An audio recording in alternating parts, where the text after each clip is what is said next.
My Lords, what a pleasure to follow Lord Weir, whom I first encountered some 30 years ago when he was running the Young Unionists. His was a strong and true voice for County Down at the Stormont Assembly, and it will be in our councils. And may I add my little paean of praise to everyone else's in favour of the chairman of our committee, Lord Jay, whose temperate and measured and judicious approach has brought out of a very disparate committee this very useful report with the assistance of our staff. Everything that people said about the House of Lords before I got here, about how disinterested it could be and how people could raise their eyes above the partisan scrum and try and discern some kind of consensus, has turned out to be true, at least of my committee. And thank you to all of my fellow members.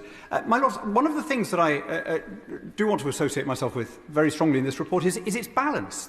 There is a sense which is very widespread across the Channel and in chunks of our media here, that it's really always been the UK that's been unreasonable, that we created the whole problem, that any compromise will involve largely movement from our side. And it's important that such a view does not survive first contact with the reality on the ground. The UK could have been extremely unreasonable. We could have stood on the letter of the law and said, look, we're a sovereign country, we're doing our own thing, we're not going to raise so much as a matchstick of infrastructure on our side of the border. What you do on your side of the border is up to you. That would have been legal under international law. The Republic of Ireland opted out of our customs union in 1921, to the horror of Lloyd George, who thought this was a sort of final thing that could have symbolised some kind of continuing a relationship between the two states. So, if you like, we would have had, there would have been no comeback. But we didn't do that.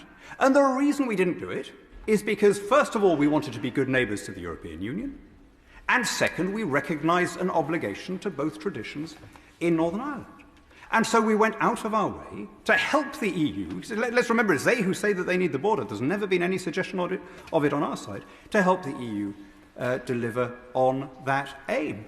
And all of the provisions in the protocol bill, which is stalled now but has come before your Lordship's House, are to that end.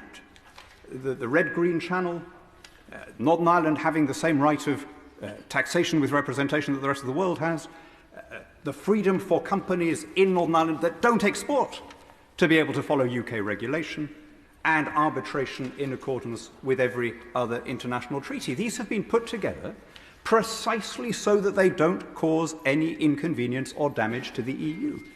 And yet I don't think that's acknowledged at all. I happen to sit on the joint parliamentary assembly between this Parliament and the EU, and there is a very widespread sense there that the UK, as it were, is not moving an inch to try and accommodate its neighbours. In fact, at the last meeting, I made an intervention where I said, I am very pleased that we, on this side, don't require tests or checks on EU imports, and I hope that we will carry on doing that, because these are friends and neighbours and allies of ours, and we should trust their standards. And a large number of members were so preconditioned to expect me to have said something else that they all raged at me. How dare you say that we shouldn't have tests or checks on UK imports, because people hear what they're expecting. What I'm getting at is that there is, I think, an imbalance in terms of readiness to resolve this issue. I very much hope that we will use Northern Ireland as a bridge between the UK and the EU, that it will become a symbol of our friendship. But that does require both sides to recognise that the others have legitimate concerns. And it is a legitimate concern for any sovereign country not to have an internal border and not to have a chunk of its territory governed from overseas without democratic representation. I'm sure that everyone in this House wishes the EU prosperity and success. I certainly do. I want them to be rich so that they're better customers.